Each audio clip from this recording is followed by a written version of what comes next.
నమస్తే SR7 టీవీకి స్వాగతం. నా పేరు శబానా. SR7 టీవీ కథనానికి స్పందించిన చిన్న గొల్లగూడెం గ్రామ పెద్దలు చిన్న గొల్లగూడెం నుంచి గోపాలపురం వెళ్లే రహదారిలో ఎండిపోయి రోడ్డుపైన పడిపోవడానికి సిద్ధంగా ఉన్న భారీ వృక్షాన్ని తొలగింపు.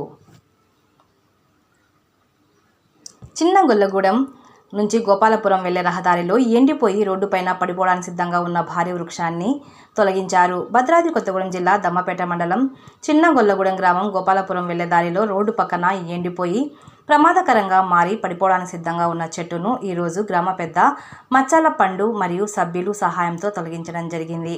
ఈ కార్యక్రమంలో మచ్చల శివ, మచ్చల పండు, పూచి గోపి, బంటు రంగ, చెల్లం సతీష్ మరియు గ్రామస్తులు పాల్గొనడం జరిగింది. Reporting by SR7 TV news. Reporter కారం నాగేంద్రబాబు.